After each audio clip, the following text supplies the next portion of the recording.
Sweet nectar. So, good evening, or let's say good afternoon to the side of the world. It's me, the Locker Officer, the MNLove, bring you a new vlog. And I haven't seen the title yet.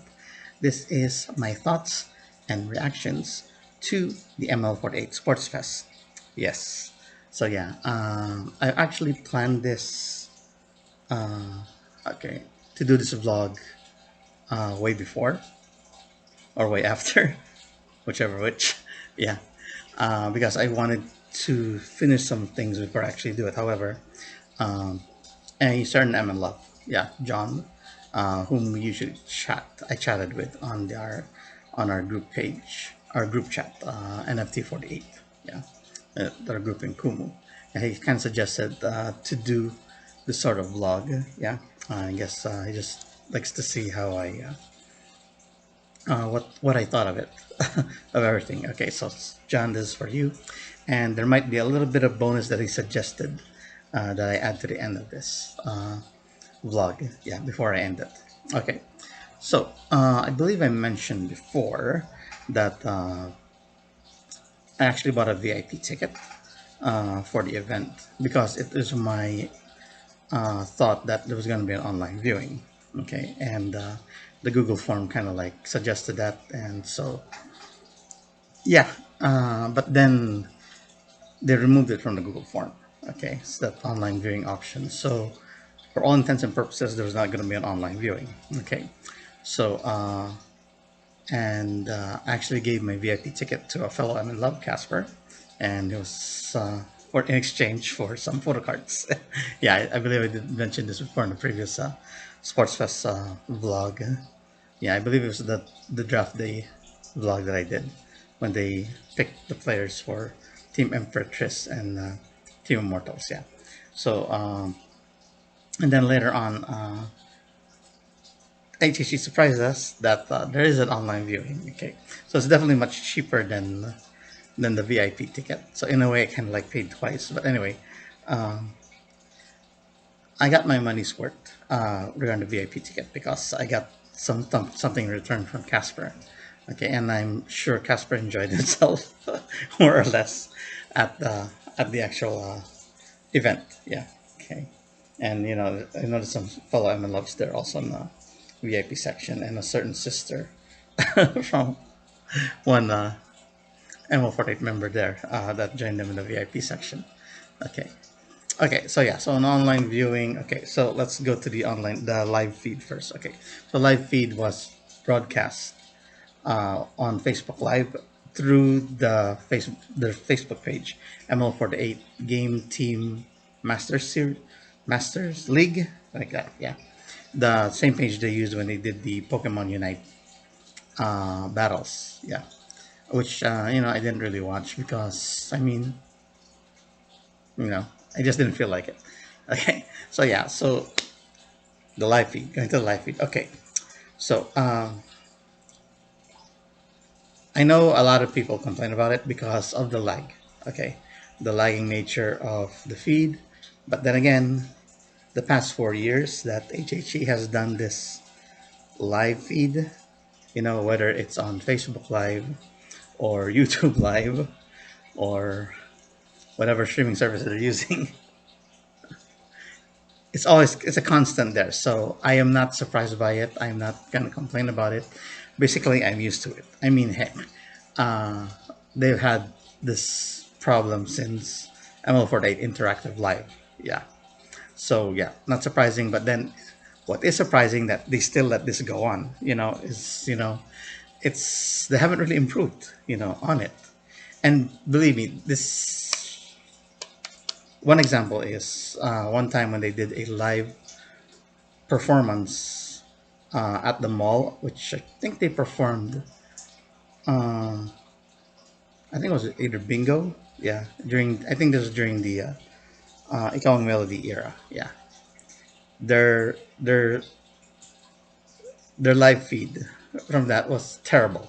Okay, but then a fellow MNLove, I'm not sure if he's still MNLove, Otaku Bites. Yeah, he shot the same footage, and his feed was very clear. Okay, so that's how big of a difference, I guess, between technologies is between this fan, this MNLove, and HHE. Okay, so I don't understand how HHE cannot, let's say, acquire that sort of technology to have a very nice flow of live of a live feed like that. Yeah. So yeah. So like I said, I don't know what's HHG's up to, but then again, yeah, there's always been a constant problem regarding live feeds, and rather than complain about it, I'm sure a lot of new MN loves complain about it, especially during the chat, during the live feed of Sports Fest. But I said I'm used to it. Okay, I mean if it freezes, I just reload it. Okay, I know, and big chunks of time within that live feed disappear. All of a sudden it's like, let's say during the game, and then like 5 minutes ago disappears. When I reload like that. But like I said, I'm used to it, so nothing there. Nothing much I could do there unless HHE does something themselves to fix this problem. Okay, but then again, yeah, don't hold your breath. Okay, all right. Now we go on to the actual sports fest. So this was done in, from what I understand, Pasig, in the upper deck arena. Yeah, sports arena, from what I understand. Yeah, so it looks like a new place. At first, when they said upper deck, it kind of gave me a thought of the. I thought this was like sponsored. It was built by the sports card maker, because they used to have like upper deck basketball cards or baseball cards like that. Yeah, but then looking at the logo in the middle of the court, um, the font and the actual logo is different. So this was not made by the upper deck trading cards. Okay, yeah, so totally different. Okay, so yeah, so despite the feed, they did the parade of the teams. Yeah, Team Immortals first, and then Team Emperatrice. Okay, so I'm not gonna go through the lineup since you already know that. Okay, so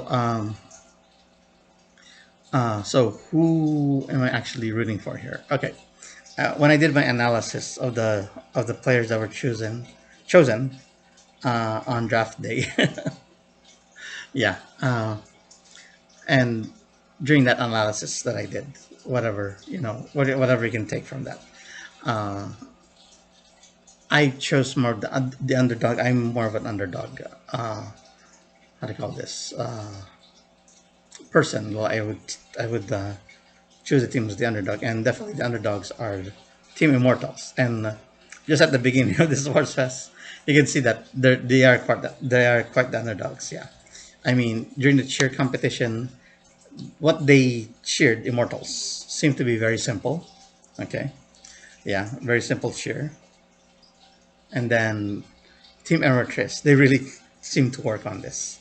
Really worked hard, and they did like the Team Azul thing. Yeah, they didn't just shout out like Emperatrice like that, but they had this whole cheer regarding Team Azul like that. Yeah, and that's very enjoyable. So yeah, so they prepared for this. Okay, so and during the lineup before the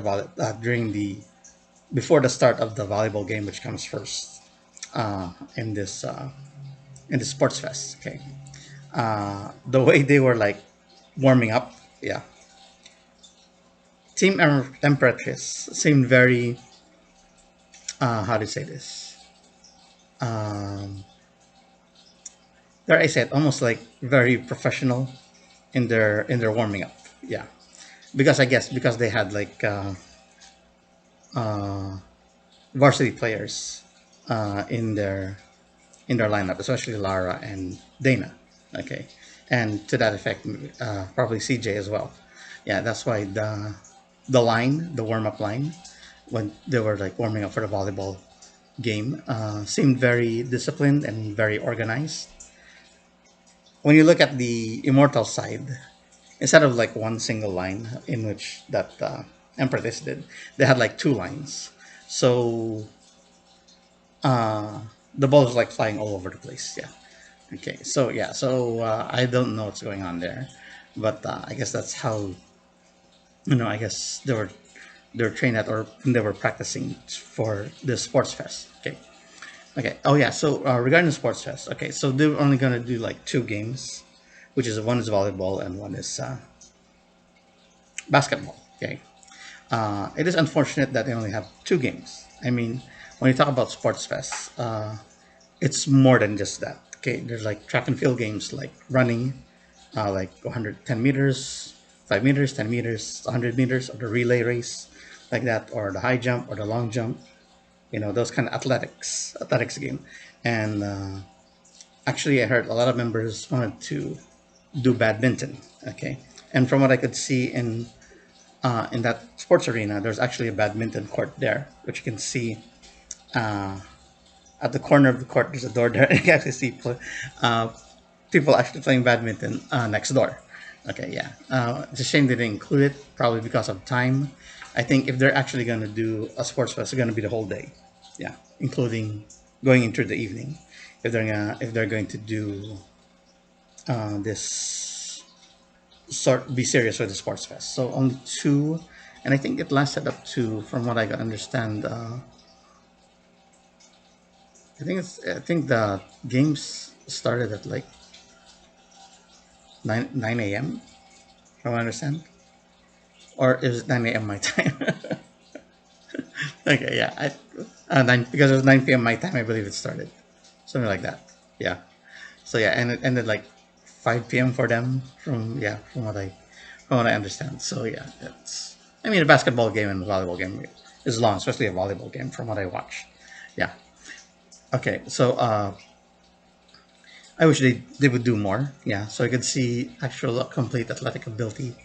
Who has done athletic ability within the uh, within the MNL48 group. Okay, and watching AKB48 and their sister groups actually go through a sports fest like that, they could, there are funny moments, and you can see who is actually athletic and the non-athletic person. Because I mean, even though you're non-athletic, if you could make the crowd laugh, if you're funny in the way you do it, you still gain fans by that, because not all idols are built athletically.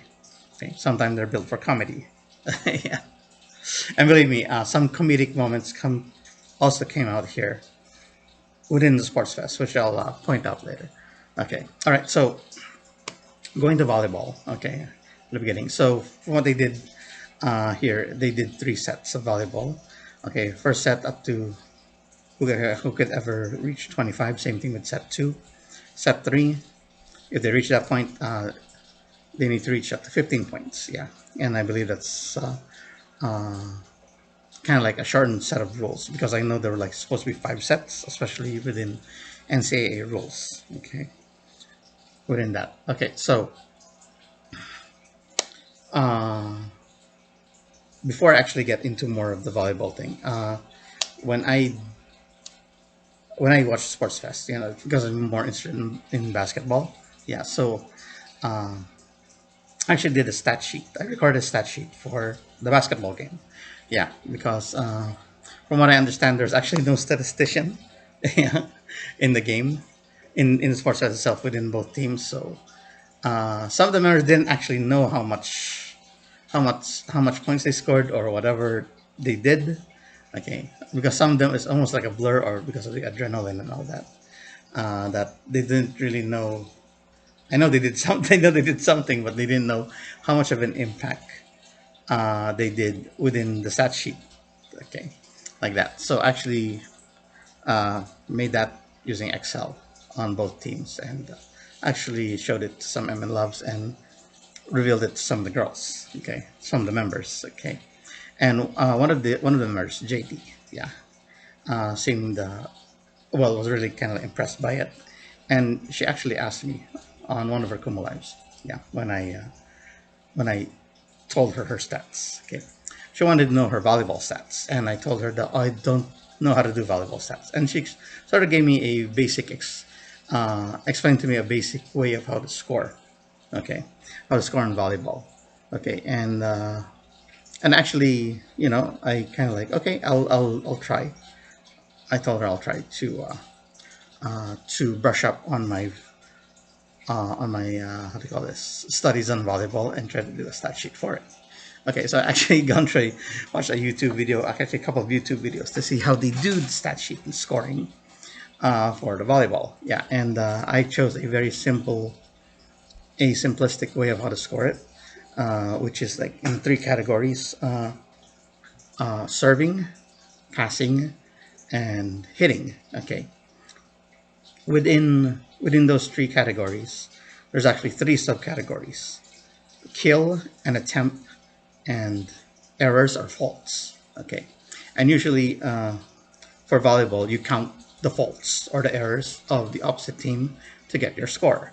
Okay, so yeah, so usually this kind of basic scoring, usually it's more complicated than this, but this is what they called middle school. Middle school, basically junior high. Yeah, junior high here in America. That's how they score it. Yeah, it's more complicated when it goes further up, but that's what I use to do the basis of this of the volleyball stats. Okay, so of course I had to rewatch the game same way I did with the basketball game. I would watch it too, so I could record the stats accurately. Okay, okay. So in the volleyball game, set one. I mean, I had like a new appreciation for volleyball just watching the members play this game because but I've already watched volleyball before, from high school and in college. Yeah, but I know. I guess it's more girl watching than actually being serious and watching the game. But this one is really serious since I was like recording the stats.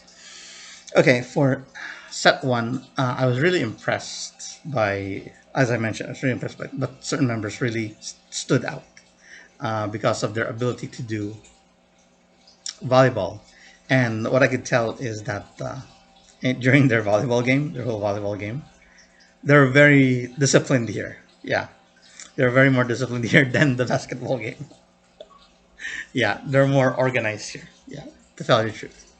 Okay, so regarding set one, the members that impressed me the most were Princess, Miho, Lara, Liza, JD, and Frances. Yeah, because these were the players from either team who scored the most kills. Yeah. Okay. Yeah. So to break it down, let's see here. Lara made a total of 4 kills. Uh, Princess also made a total of 4 kills. Uh, Miho made a total of 5 kills, and so in a way, she's the top scorer on Team Empress during set one.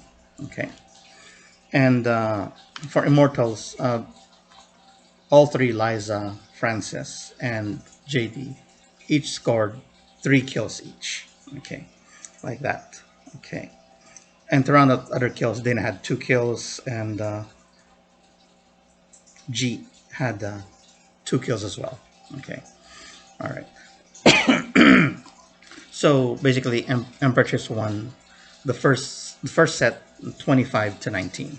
Okay, maybe I should mention the errors here or the faults. Okay, from Team Empress, the most faults, the one who made the most faults or errors is let's see here. I should have total of the faults. 1, 2, 4. Have to excuse me.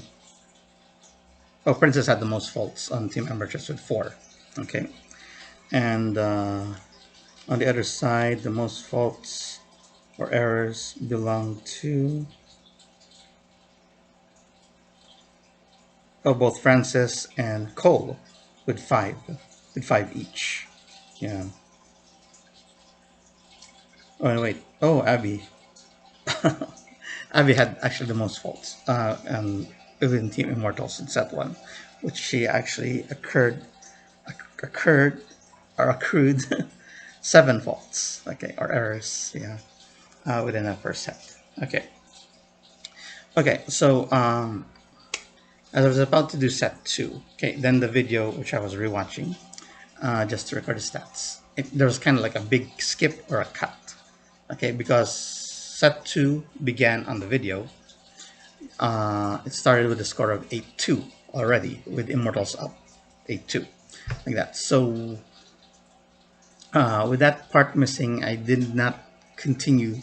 I could not do the stat sheet for set 2 unless, I find another video with a complete, at least the beginning of set 2, so I can complete the stat sheet for it. Because, like I said, it will be incomplete unless I know what happened first. Because, of course, since I need to know who actually scored the kills, or who made the faults or the errors within both teams. Yeah, so I decided to hold on that until I find a video of that, or at least I actually called out to MNLove to see if they can actually they know someone who has a video. And believe me, I've scoured the YouTube right now, and nothing like that came up that I've seen, unless someone has not posted something there, or has posted but it's not coming up in the search, yeah, of within the search algorithm that I put in.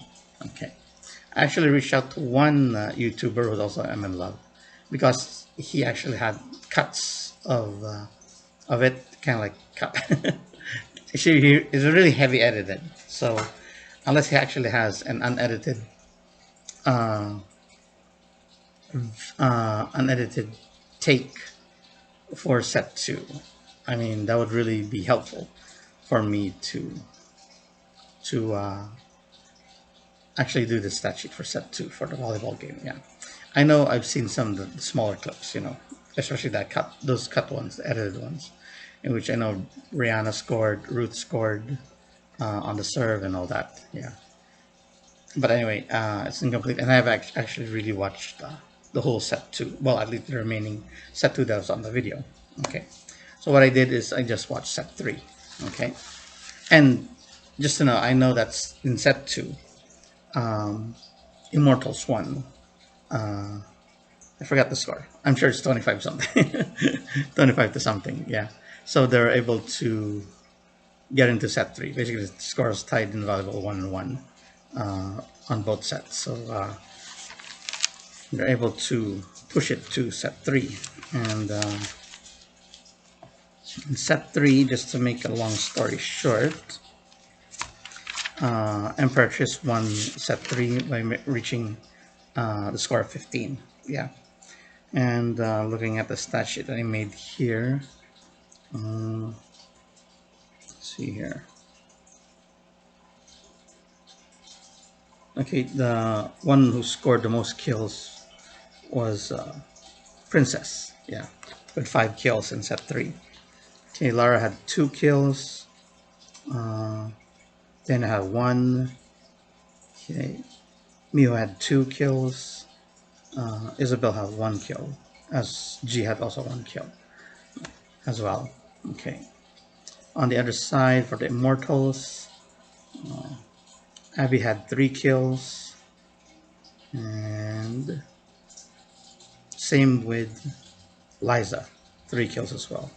Okay, yeah, there you go. So for the errors or the faults, the most one on Team Emperatrice was, let's see here, 3.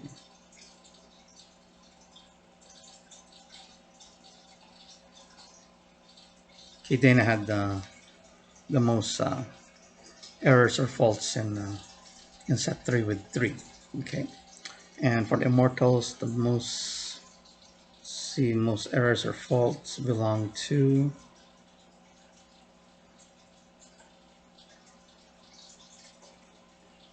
Abby with 3 faults. Okay, all right, there you go. So basically, Emperatrice won the volleyball game with winning 2 sets to 1.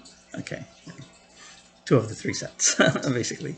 Okay, and then all right, so after that there was like a halftime or a break. Yeah, so the members were ushered out, and then actually they actually played games for the MNLoves, especially those in the VIP section. Yeah, I guess the perks of being in the VIP. Yeah, so the first one was a game was a tug of war. Okay, tug of war. Yeah, and several members were called in, and it's funny when they split up the MNLoves. Basically, one will represent Emperatrice, one will represent the Immortals, and a majority of those um, MNLoves are called. A majority of them were on the Immortal side. Yeah. Okay. Probably has to do with Colleen. But I digress. Okay. Yeah. So they had to like really evenly split up the MNLoves to actually do the tug of war. Okay. So the tug of war here, they use a very thin rope.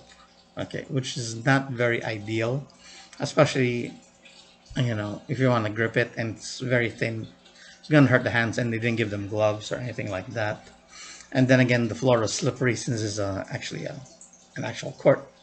Okay, because usually I've seen in some tug of war events they actually lay out something on the floor to so their feet, their shoes could have a good grip.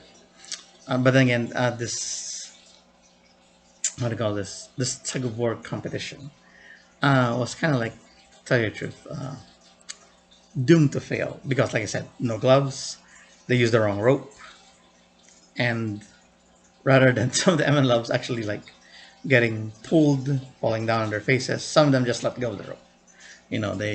They kind of knew that uh, the precarious position they were in. Yeah, because of the way this event was or this game was being done. Okay, all right. So not much to talk about there. Basically, on the side of let's say the immortal side of the tug of war won twice because basically the other side kind of like they want to go through the pushing and the pulling of the rope because, like I said, the rope is too thin. Okay, too thin. Basically, it's almost like a rope which you use to hang your clothes. Yeah, that one. Kumbaga sampayan lang, lubid ng sampayan lang ginamit nila, parang ganun. That blue, you could say, I wouldn't say nylon. That was like a blue uh, plastic rope, whatever. Okay, if you want to actually do an actual tug of war, the really thick one, the type of rope where you tie a ship on a dock at the harbor. Those kind of ropes are the ones that you actually like climb up in the gym. I'm not sure if the Philippines actually has something like that where you actually climb a rope. You know, because here in the gyms here on the physical PE here in America, usually they hang a rope up the ceiling, and one of the I guess the challenges is you climb the rope and then you touch the ceiling and you slide down. Yeah, those type of ropes. If you know the actual the abaca ropes, like that. Yeah, or usually in abaca sa atin, actually here it's called Manila rope. Yeah, because it's made in the Philippines. That type of rope. Okay, yeah. Okay, so anyway, moving on from that, the next game was a 3-point shootout. Yeah, and once again some MLFs are invited. I actually did 2 rounds from what I understand, and I believe if you win, I think I'm not sure what the prize was. An autograph, something. Yeah, something the members autographed. I'm not sure if it's a poster, a ball, or uh,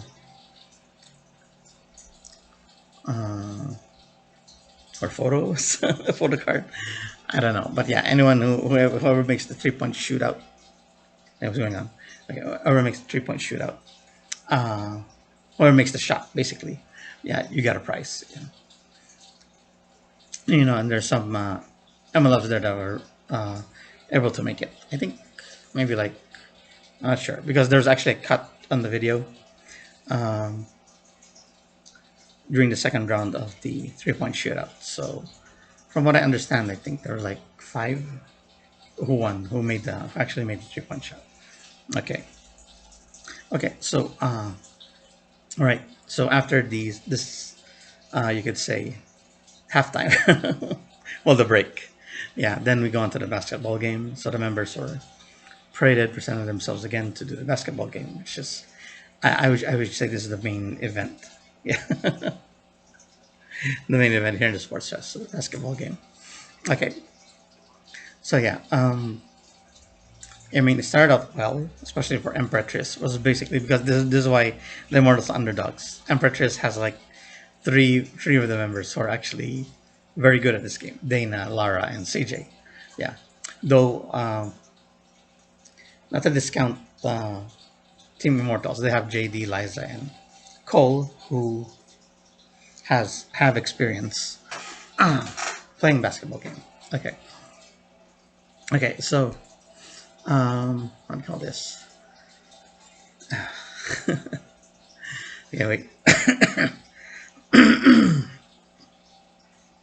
Okay, so yeah, everything's doing well. I think by by the end of the first quarter, it was like 10-0 with Empress leading. Yeah, for that one.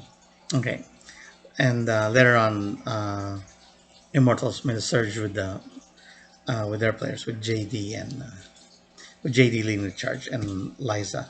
Okay, to make it up to, let's see, by I think after the second quarter, was it?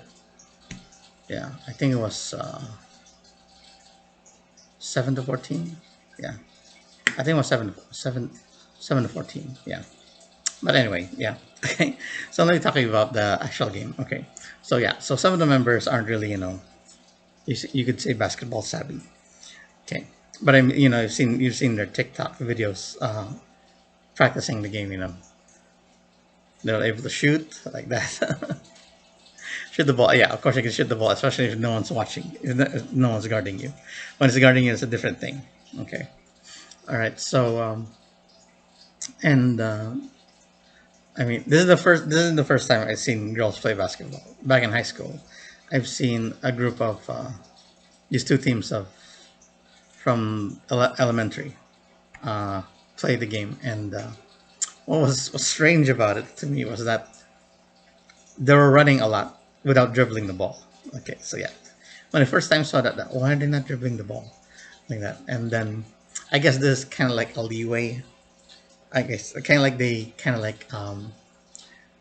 discounted, they kind of like suspended the rule, I guess, for traveling or say double dribble or palming. Palming where you actually, if you hold the ball like this, yeah, yeah, that's palming. Yeah, because you can do it like that. That's almost like a cheat. I know in the NBA, Jason Kidd and his batch actually invent kind of like did that because they could just palm the ball like this and then run two steps and then dribble the ball like that. Yeah. Okay. Yeah. So yeah. So I guess it's okay. I mean, this is not like the WNBA where it's professional and all that. But but believe me, Dana, excuse me again. Dana and Lara complain about it a lot to the referee. Say they're committing traveling like that because they know the rules, but the referees decide not to ignore those sort of things. Yeah, to make, I guess, the game move forward because not all of them are, like I said, savvy at the basketball game. Okay, I could forgive that. Okay, I could forgive that those rules. Okay, okay. You could forget the 8-second violation backcourt, the 3-second violation within the paint. Okay, the traveling violation, the double dribble violation, um, the palming violation, okay, or carrying violation. Yeah, that's called carrying violation. And okay, so basically there's 5 violations there. Okay, okay, what? Okay, so during this whole game, okay, what I don't kind of like, it's hard for me to tolerate is uh, okay, it's actually several things, but let me try to enumerate one by one. Okay, one is especially especially Team Immortals has this, like, because there's several examples that Team Immortals did like at this uh, seem to be ignoring this rule. Okay, the inbound play rule. Okay, they did not seem to know what to do. When it's a dead ball and it's their ball, No one seems to know who to inbound which one of them will go inbound the ball. Okay, for example, like let's say Lara makes a shot.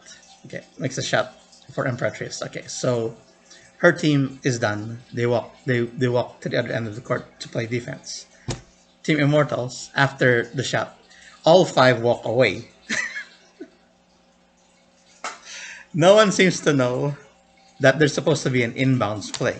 Okay, an inbounds play of the ball. Okay, so the referees there seems I can tell how they're frustrated they are because the girls, of Immortals seem to not know this. Okay, okay, so and then some members seem to be reluctant to actually inbound the ball. They had to call somebody. Okay, as Ruth, Abby, it happened twice. She had to call somebody. Okay, so I don't know why you have to call another member who's already on the end of the court. Why don't you just uh, go yourself, go out of bounds to do the inbounds play, and then throw it to a teammate who's coming toward you to carry the ball to the other end of the court. Okay. Okay. And then there are moments where they do inbound the ball, but when the referee passes in the ball, rather than pass it to a teammate, they go over, they step in the court already holding the ball, and then pass it to a teammate. Okay, so that's not supposed to be, you know, to do. So when you're outside, when you inbound the ball, you pass it to the teammate, then you go into the court. Okay, I've seen that. This happened. Francis did it, and Colleen did it. Okay, so yeah. Okay, so like I said, I can tolerate the other rules, the traveling, etc., etc., etc. But this inbound play is basic. Is probably the most basic thing to do in a basketball game. So I don't understand why they did not learn this, especially during their practice training for the game. So I'm not sure how they were trained to that. I'm not sure if there was actually a referee who, who taught them or their coaches taught them this, if they were taught at all, or was it just like, oh, just go on the court and just shoot some balls, rebound, pass, then go to the other end of the court. Because if you were actually actually practicing for this, you would know that. Okay, the inbound play. Okay, so yeah, so that's kind of like frustrating to me, and I could tell the referees are frustrated as well. I think there's at one point that I think Colleen had an attitude. Yeah, honestly, in one because she violated that rule.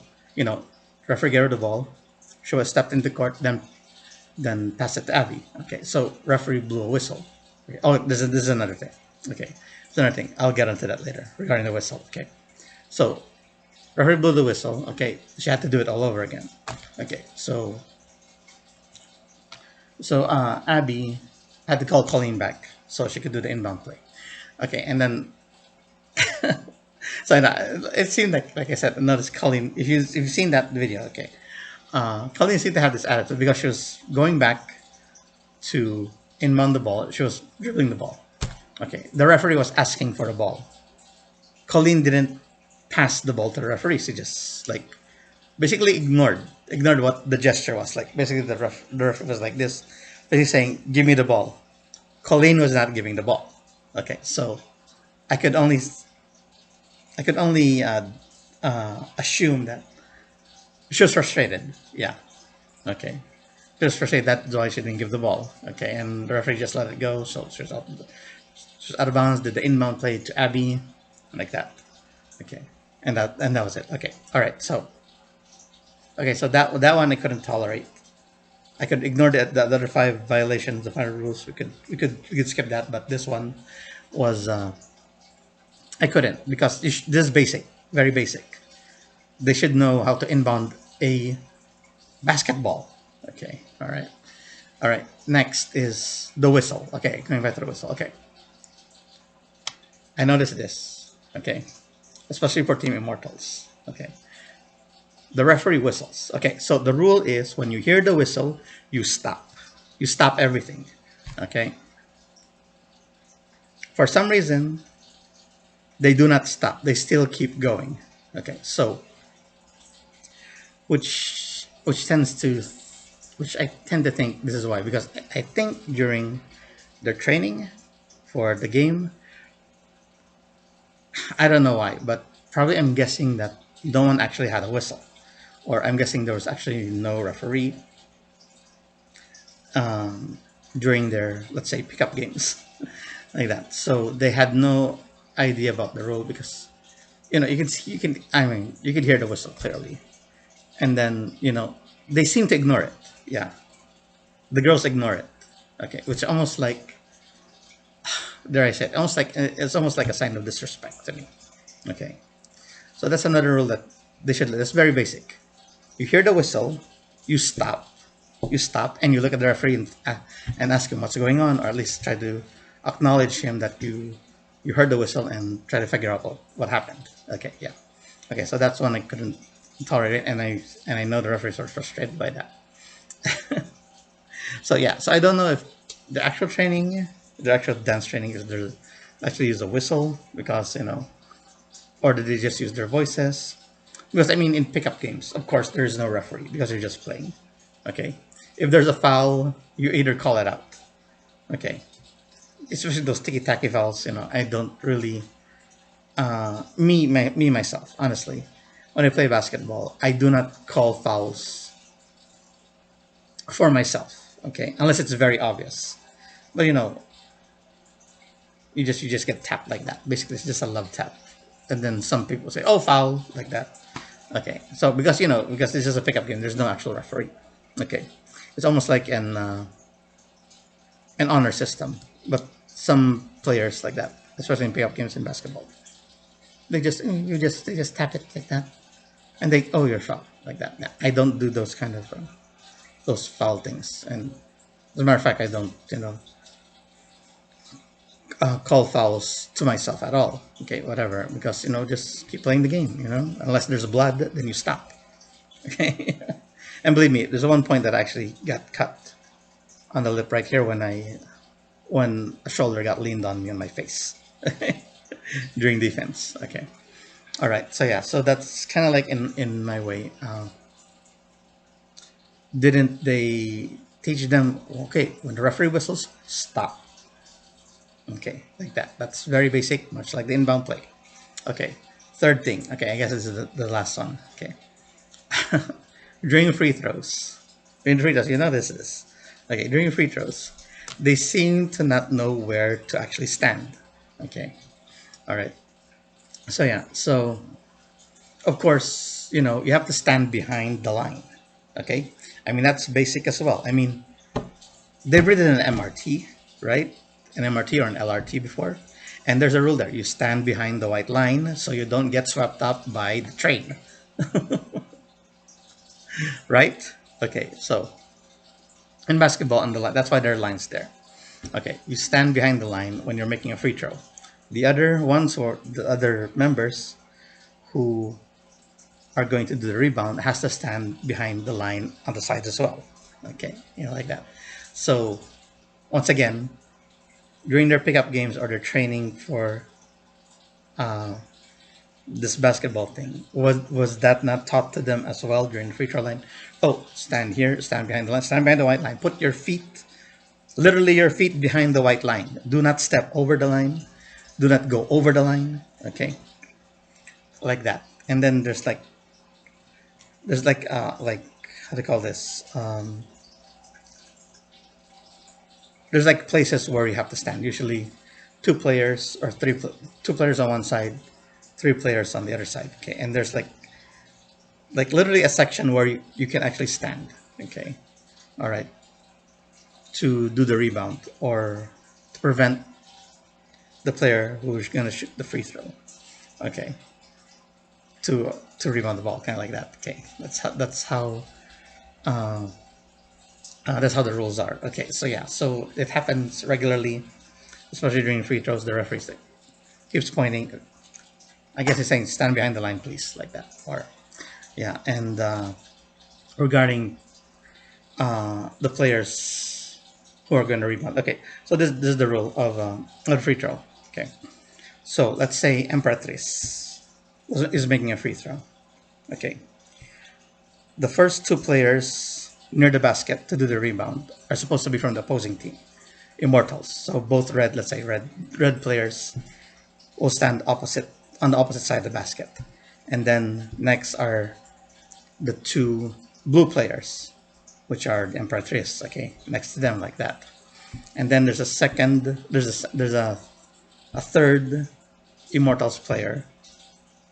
This one on at the very end, nearest the Emperatrice person doing the free throw, which is an Immortal player, yeah, standing there. Immortal 2, because once he shoots that free throw, that player's duty is to block or defend the player who made the free throw, so he doesn't get a rebound like that. Okay, so yeah, I know this is very easy to do with fellow basketball players to explain. I don't have to explain it to fellow basketball players, but yeah, this is an easy rule to follow um, for the girls at least. So I'm not sure. It's like this was not taught to them during their pickup games, okay, like that. So I'm not sure if they actually did the free throws during the pickup game or they just kept shooting like that. I know.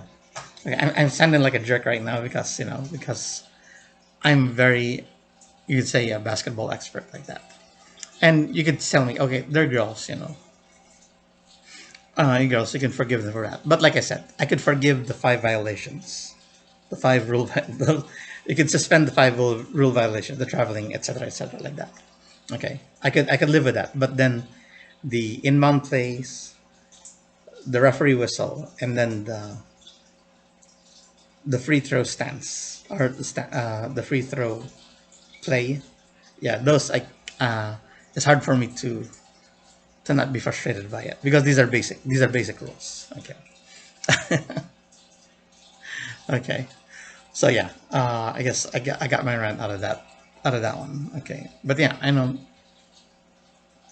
uh, yeah, just want to get that out of just want to get out of that because I know that you know I guess you say, I guess someone knows would say like, oh, just leave it be like that. But no, because it's frustrating. If I'm getting frustrated, I'm sure it's more frustrating for the referees there on the court. Okay, all right. So yeah. So let me talk about the standouts from the basketball game. Okay, so the leading scorer who scored the most points throughout all 4 quarters was JD with 16 points, and as we know, the MVP was Dana because she scored actually 13 points, and she actually had a double double, which is like 13 points and 10 rebounds. Okay, JD actually had 9 rebounds. Lara had 8 rebounds. Yeah. And Lara scored 14 points. Yeah, Liza scored 11 points. Yeah, so basically Liza and JD were the actual uh, spark plug for Team Immortals during the basketball game, and they really played their heart out. I could see if you've seen the video. Yeah, they were really trying to carry the team, trying to carry them to win. Okay, so for Team Emperatrice, who won the game at score of 39 and 32. Okay, yeah. So, like I mentioned, Lara scored 14 points, grabbed 8 rebounds. Dana had 13 points and 10 rebounds, which made her the MVP. I think I should mention the volleyball game too. Yeah. So the volleyball game, they did the MVP there was Lara, which is understandable. From the way she played, and from what I understand, the mythical 6, yeah, which uh, which included Lara, I believe. So Miho, Princess, Dana on the Empress side, and then JD, Lara, and oh, not JD, JD, Liza, and who's there? Remember?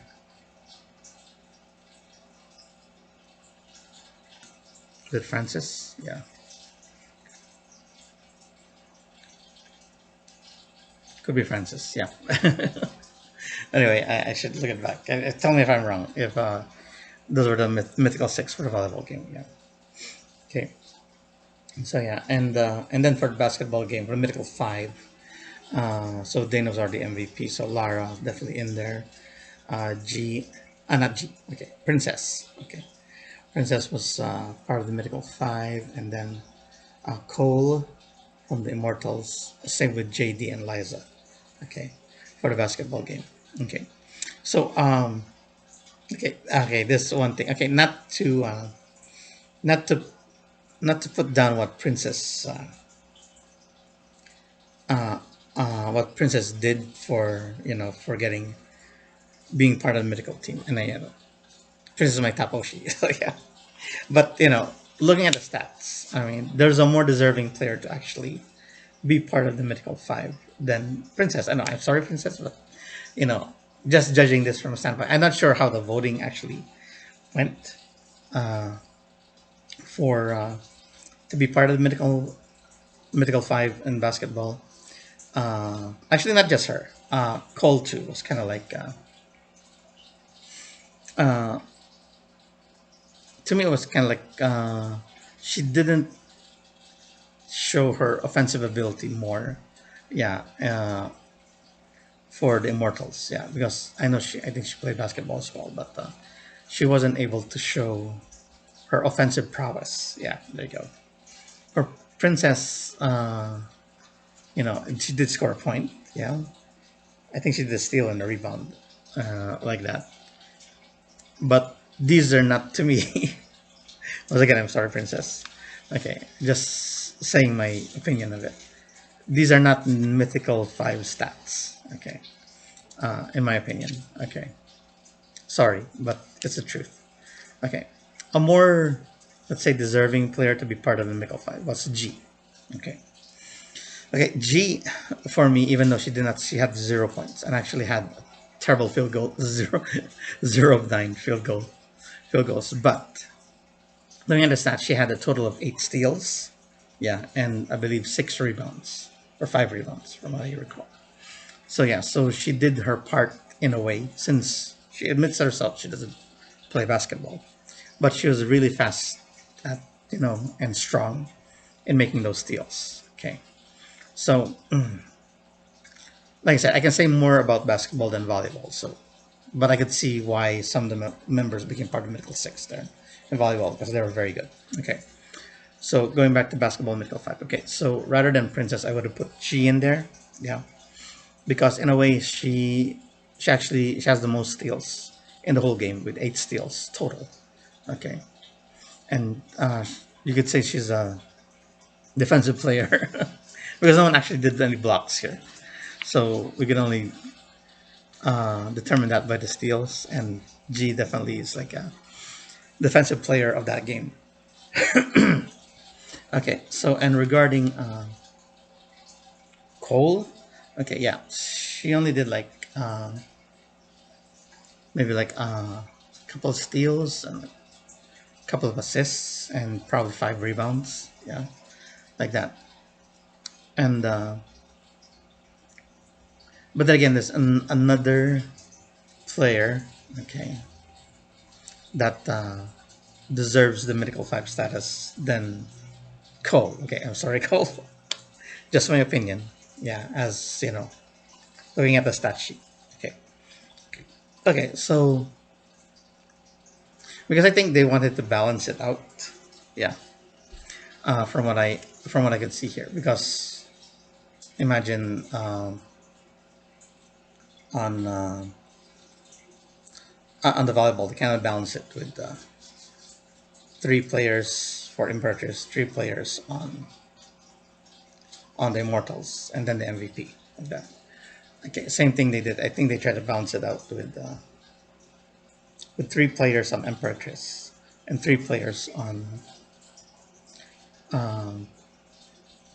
the Immortals. Yeah, they tried to balance that out too. And from that, from the 6 players that were chosen, one of them was MVP, leaving the other as the mythical five. Yeah, from what I understand, that how. Okay, so like I said, I didn't know how the basis how to voted some members, but some were obvious. Definitely Liza, definitely JD, yeah, definitely Lara, definitely Dana deserved those spots.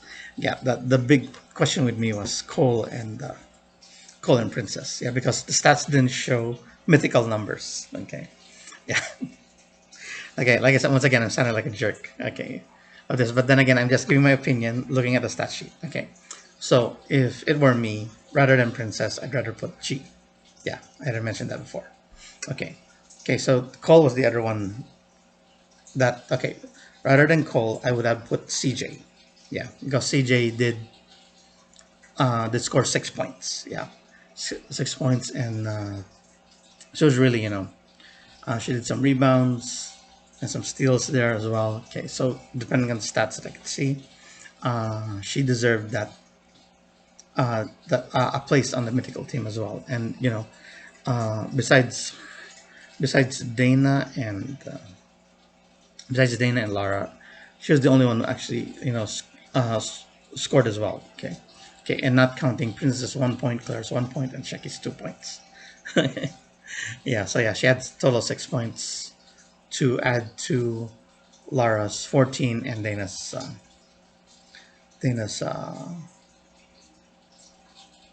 13. Okay, like that. Basically, they're actually this. Yeah, yeah, basically that. They're basically the one that carried the team. Yeah, these three players. Okay. So yeah, for the Immortals, yeah, as I mentioned, Liza had 11, then JD had 16. Other players who scored, okay, were Rhea with 2, Francis with 2, Ruth with 1. Okay. So unless I'm missing somebody else, hang on. Oh, Rachel from the Emperor's side also scored 2 points. An amazing fast break play. Okay, yeah. So yeah, okay. I guess I covered everything about what I can talk about the basketball game. But yeah, it's a very funny, funny game because of you know, the several violations there. But yeah, I guess special mention I would give to is Amy. Yeah, yeah, because actually like uh, because the way she actually played basketball is very funny. Yeah, the way she's very aggressive, the way she's actually like really wants to really bruise it up in there. Yeah, almost like a boxer, almost like a football player. The way uh, she uh, she carries the ball. Like when she gets the ball, stay out of her way. Basically, yeah. And who else is funny? I think yeah, I think special mention too. Amy. Oh yeah, Francis was also funny. Okay, because I think there's one point where she didn't know it was her ball and she was actually standing there. In a way, she was like basically guarding the referee. But it's supposed to be her ball. She's supposed to inbound the ball. Okay, so that's a funny moment as well. As well there, yeah. But yeah, oh yes, I think I should say special mention to Dana, who scored the first 3 points of the game, and then Liza with a buzzer beater, a 3 pointer in that game as well. Okay, so yeah, either way, Emperatrice won both games. Okay, and I mean they were like definitely the strongest team. Yeah, I wish but then again, consolation prize to Immortals for winning at least one set of the volleyball game there. Okay, okay, and so with that, uh, I guess that, as you could say, that's the end of my reaction and thoughts on the sports fest. Okay, but then John also suggested that I do this one to end this vlog. Okay, so he suggested I do a top 10 playlist. Yeah, to form my own top 10 which plays from the basketball game. Uh, that I think were the top 10. Yeah, almost like NBA style. Okay, NBA style highlights. Okay, yeah, I know Nate is trying to do something like that. Okay, but using my clips. Yeah, because um, I don't know. It's not like they designated me, but John, yeah, kind of like asked me to do a top 10 play for what plays I think deserve to be the highlights from the basketball game. Okay, so let me just show it to you using my phone right here. Okay, so let me go over here and I'll play it for you and do it on the screen like that. Okay, deal. All right. Okay, moment.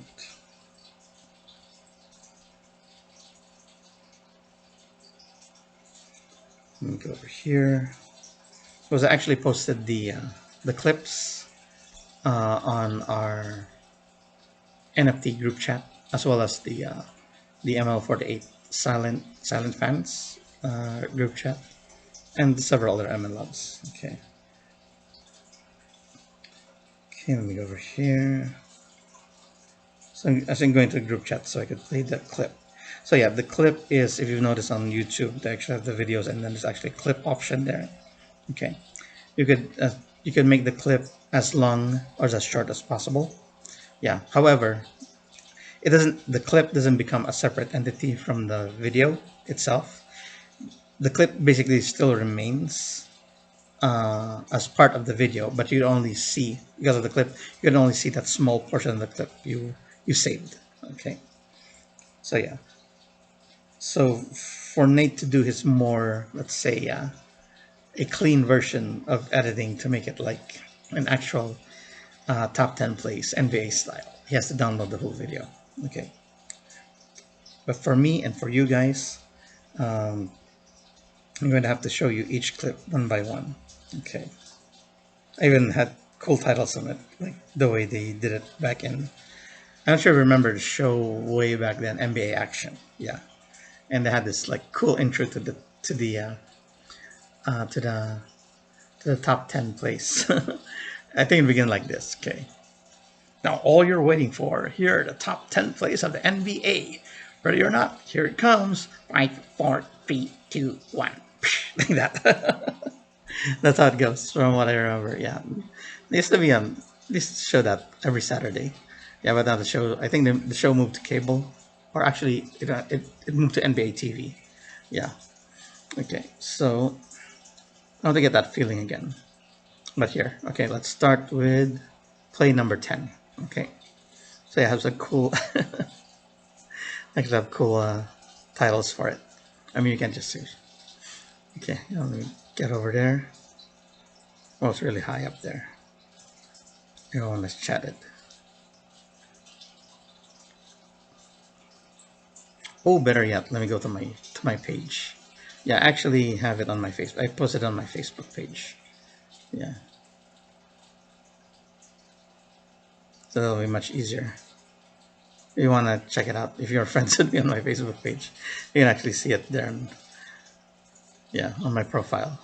Well, on my profile page, on my Facebook page, the top 10. Okay, so starting with 10. Okay. Okay, I actually titled this, okay, top play number 10, the 4-point swing. Okay, courtesy of Rhea and Francis. Okay, this happened actually in the closing seconds.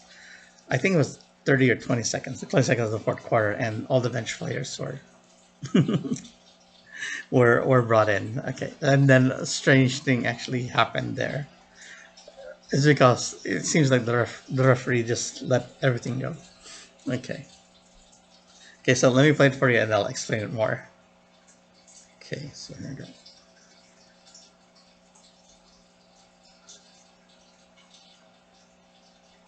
Okay.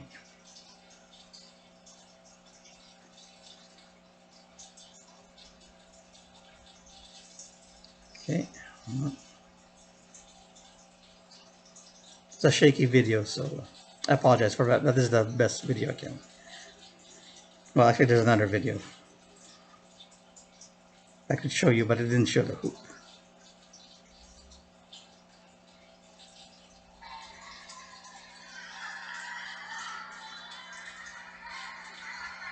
Okay. Okay. Okay. Okay. That's the first 2 points.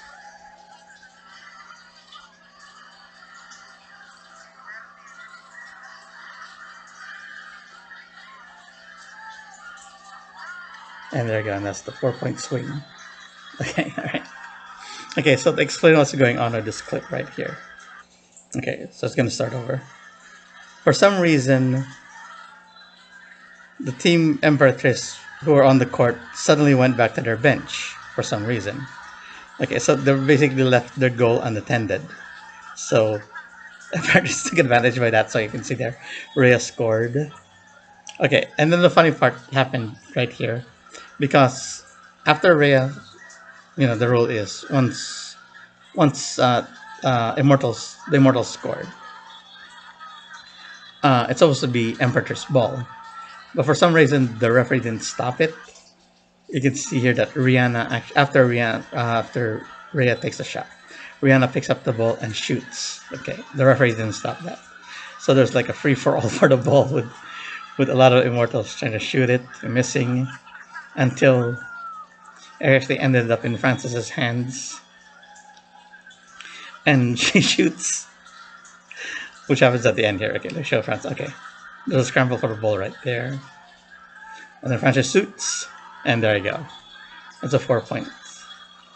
You see how Gem is so jumping around there celebrating because they scored quick 4 points. Okay, at that point. Okay, yeah, because at that point I think the score was 36-32. Okay, actually it was like the first 28-36. Empress leading, and then this happened. It became 32-36. So it's like just a 4 point lead with how many seconds left? Like maybe 20 seconds or something like that. That's a really funny moment because I don't understand why the referees didn't stop it. I guess the referees are tired now. Just let them do what they want. Basically. Okay. All right. So that was top 10 play, the 4 point swing. Okay, courtesy of Ray and Francis. Okay, next one I titled it the top play number 9, Run Rachel Run, which is Rachel's fast break. And I'm pretty sure you've seen this already, but that's my play number 9 right there.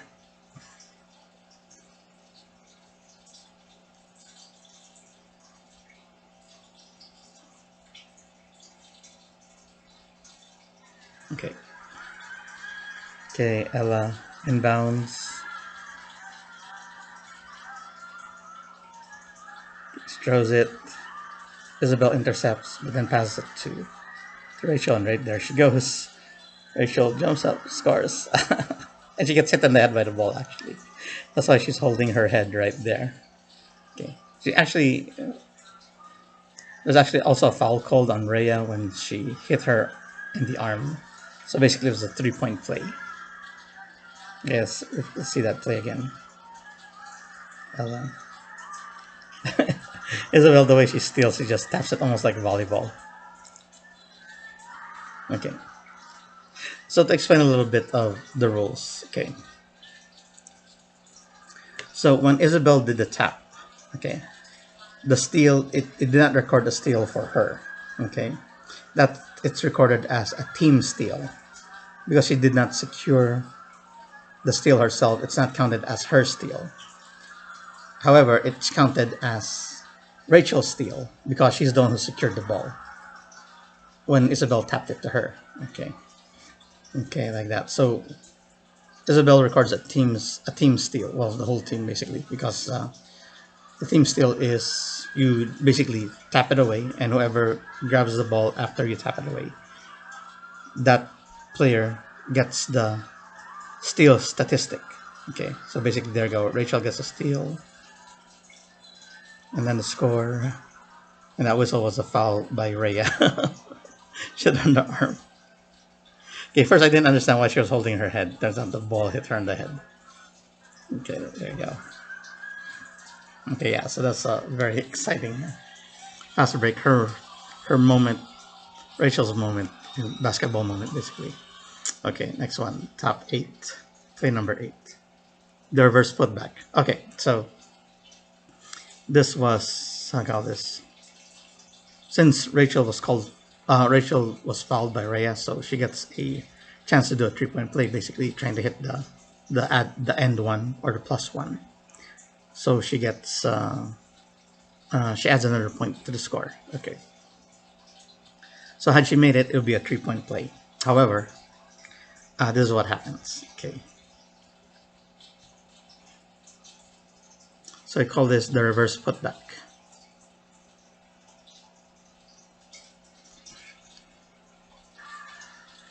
Okay, there you go. Rachel scored the miss, and Lara was there for the offensive rebound and the reverse putback right there. So yeah, so instead of being a 3-point play, it became a 4-point play thanks to Lara. Okay, there you go. It's almost like she was just practicing right here. Just throws it over her head and goes in. Okay, repeat that again. This free throw, offensive rebound, then a reverse. What's funny if you notice the Team Immortals players, they're seeing that awe at Lara doing that. They're just standing there, seeing that. And I think that reflects what just happened. Yeah, only Francis Wadon actually tried to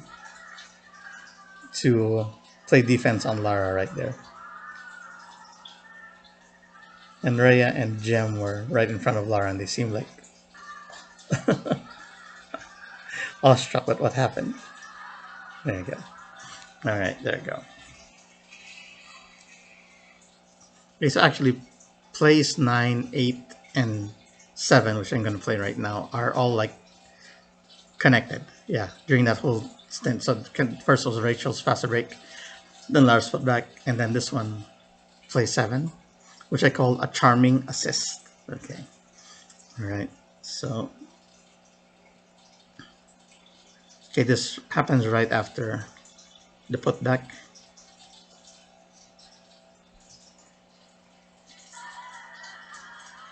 Okay, there we go. Calling with the ball. Stolen by G. G passes it to Lara, who chases it down. She misses the shot. Pass it to Charm. Charm passes it back. And Lara just shoots it back. Okay, there you go. So hence why I mentioned charming assist, because it was an assist by Charm right there. And there you go. I want to feature G here with one of her steals. One of her 8 steals. Okay, she misses. Lara misses. Okay, so I want to explain one thing here. Okay, you notice when Lara missed the shot, okay, the ball fell into her hands in a way, but she didn't secure the ball itself, but she actually tapped it to Charm. Okay, so what Lara did was actually in the same way what Isabel did. That's counted as a team rebound, though the rebound is not counted for Lara, but it's counted on Charm since she's the one who secured the ball. So Charm basically has an offensive rebound to her stat. Okay. So what was amazing was Charm's presence of mind. As soon as Lara tapped the ball to her, she grabbed the ball and quickly tossed it back to Lara. Okay. So it's amazing. Like I said, the presence of mind to do that. Rather than shoot the ball, she just saw that Lara had the best percentage to actually make the shot from where she was standing. There you go. Okay. And the Charm, she just walks away. No high fives. Yeah. Okay, again, right here. Okay. Oh, misses. Pass the Charm. Charm passes back. It's almost like a classic give and go. Yeah. All right, there you go. Okay. Let's play number 7. Okay. Okay, play number 6. Spotting the runner. Okay.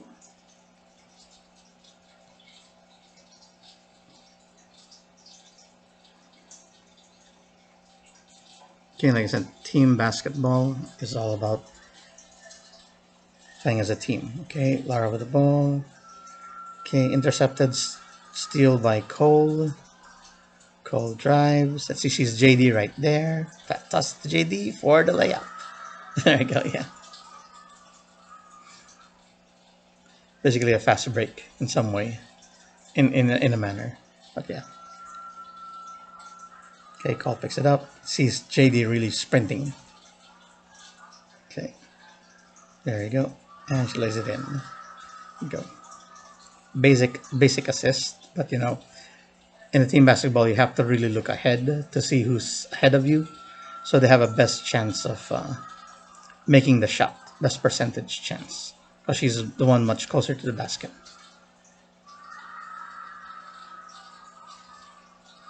Okay. Okay, there you go. So that's I want to highlight Cole's one of her assists there um, in that particular play. I mean, she may not have scored, but she knows the presence of mind to know where her teammates are. Okay. Okay, next one. This is another one by JT. I top play number 5, which I call the 10-second offense, as you'll see later. Okay. This video is kind of like far off because it's a stationary camera, but if you could look closely, what JD would do. Okay, that's why it's called a 10-second offense. Okay.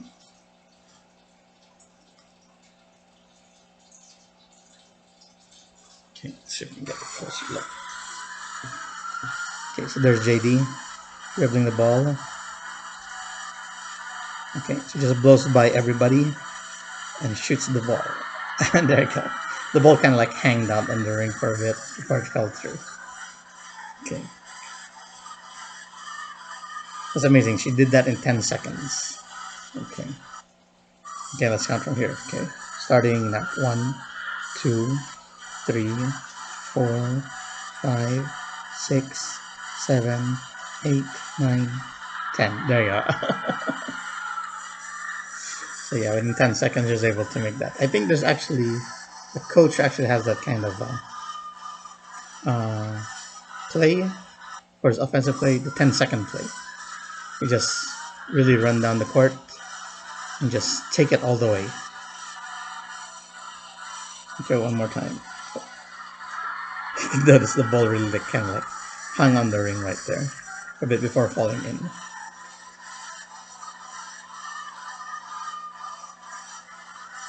Okay. JD. Amazing basketball player JD is. Okay. Okay, next one, top 4 play, which I call the precision pass. Another assist, but see who made what I would call the quarterback pass, in a way. Or to have a quarterback pass.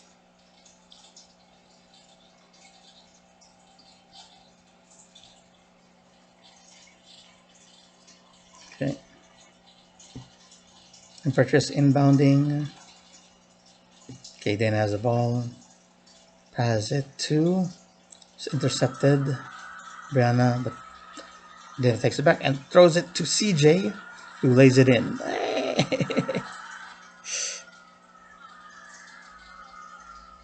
Yeah, so yeah, see, that's her first 2 points, CJ. Okay, let's get a little closer. Repeat there.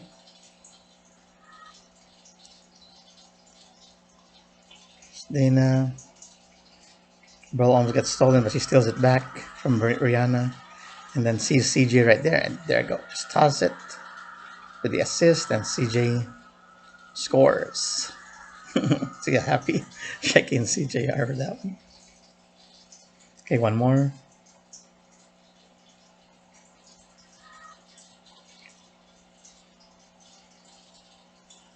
Okay, oh, almost stolen.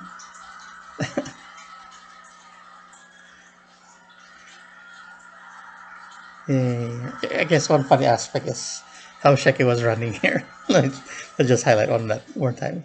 Let's show Shecky. How Shecky was running. It's almost like run chest first. Okay, here. You can see it right here. Okay, there's Shecky.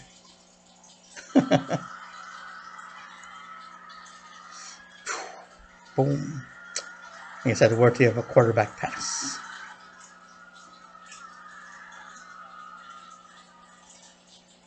Okay, there you go. So yeah, so that's top 4. Okay, so top play number 3. The Captain Shines is the title. Okay, and I think everybody knows this one. Okay, so our Captain Shecky really shows her worth. You may have seen this already. Okay, so the free throw line. Like, this is actually the closing seconds. She was fouled by Amy and doing free throws. And woo, she makes it. Everybody cheers. Even the opposing team cheers for her. For making that shot, Gem Well, celebrating right there as well. Okay, so that's the first free throw. Basically, the score is now 37-32. Empress leading. And basically, her free throws here seals the Immortal's fate. And she makes it. Yay. And that's actually the ending celebration. They won the game. Okay. Okay, so like I mentioned, my frustration regarding everybody standing the wrong way here. You can see that. I mean, you can clearly see it. Everybody really had a lane violation there during the free throws. But yeah, might not be a big deal for others since this is, an amateur game. But I just think it's a big deal for me. Because like I said, it's basic rules. I mean, even Shecky was over the line for that free throw. Yeah, and the referee just allowed it. Okay, going to the last two plays. Okay, it's first, the top play number 2, the first 3 is the title. Okay, I think I mentioned it during my comments to who.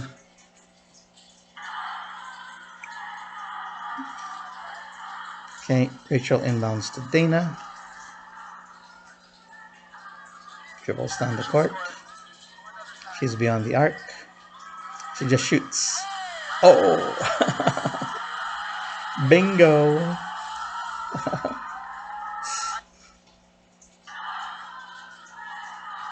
And that was the first 3 of the game, actually. First time everyone shot 3-point during the game. Okay.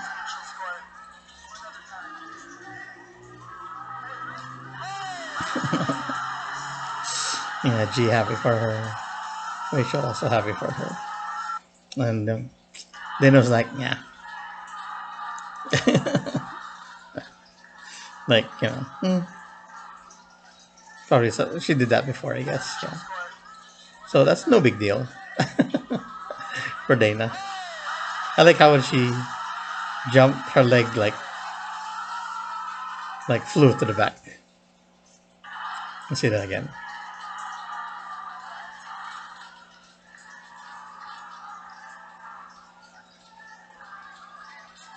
Say, look at her leg. She shoots. There you go. Her leg just kind of like kicked to the back. All right, there you go. Okay, so for the number 1 play of the game, okay, is what I call the buzzer beater. Okay, so no need to explain, but to show you guys, to show what I mean. I believe a lot of you know this about already. If not, keep watching. Okay, Liza rebounds for the Immortals. Takes it down court. Has a layup. Didn't go in. Princess with the rebound, but Liza steals it from her. Goes beyond the arc. And shoots. Boom! She hits it. I like our celebration here. Everybody celebrates it. Congratulates her.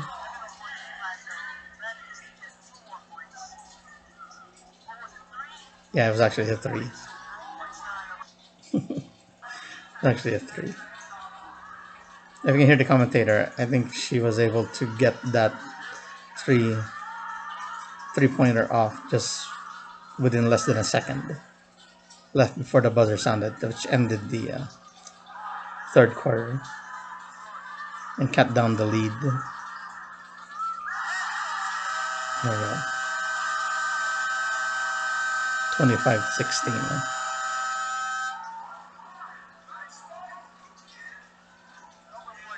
So yeah, it's 25-16 with a 9-point lead, cutting down to 9-point lead going into the 4th quarter.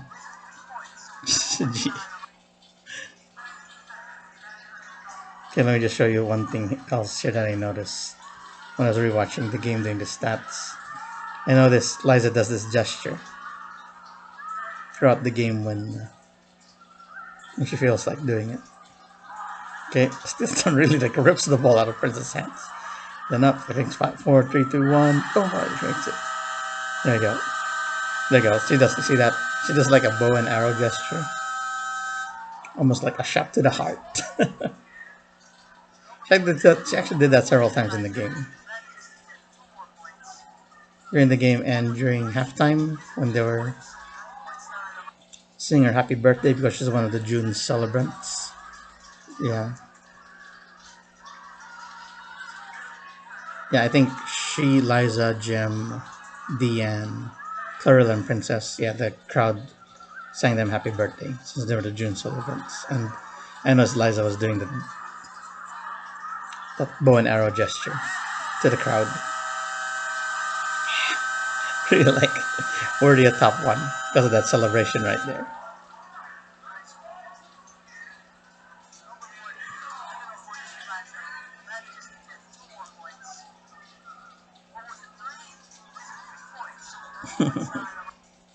Okay, there you go. So yeah, so that's my top 10 plays from the MNL48 SportsFest basketball game. Okay, quite a long vlog, don't you think? But then again, I really decided to do this, since I've been doing much. I haven't been to Kumu in the last 3, 4 days. Yeah, and I guess I don't know. It's the feeling of since Joe knows this well, you know, because I guess maybe I'm affected by it more than I realize. Where it was announced that Jan and 48 Jan was graduating from the group, from ML48, which is kind of sad. Okay, okay, maybe it hasn't hit me as much as it hit Joe. Okay, and she's really, you know, coming off niya talaga si Jan. Yeah, talaga. And I think he's, going through something, and maybe I'm going through something too, but differently because I haven't really visited the Kumu live stream in a while. Okay, yeah, but I guess we all cope in different ways, and I believe I did a Kumu live and talked about what regarding Jen graduating from ML48. Yeah, and I did promise to make a special video here on my channel in honor of Jen. So look forward to it. Okay, so this vlog has gone on long enough. Hope you guys enjoyed it. My thoughts and my reactions to it, and I hope you like those top 10 plays. I'm sure there's going to be a better one of my fellow MNLoves, Nick Jack, is going to try to make a better uh, way to showcase the top 10 plays of basketball. I'm not sure if I should do a top 10 plays of volleyball, or I don't know. If you uh, if you ask me to, maybe I will. Maybe if JD asks me to, maybe I will. But again, I really need a video for set to finish the stats for volleyball so I can present it to JD. So please, MNLoves, if you know someone who actually has an uncut version of set 2 for volleyball, please let me know. Post me a link to it and all that. Okay, the night is actually early morning now, and I need to get some rest. It's been a long day. It's going to be another long day tomorrow. Okay, well, technically it is tomorrow, within a few hours. In a hours, it's going to be a long day for me. Okay, okay. So once again, thank you again for joining me. Uh, Hope you enjoyed it, and yes, you do this: like, comment, share, and subscribe to the Lock Robster. Have any suggestions you want me to vlog about, or reaction videos you want me to react to, especially 48G related, ML48 related, J-pop related, please do leave it in the comments. And with that, my usual outro, God bless, show less. See you next time.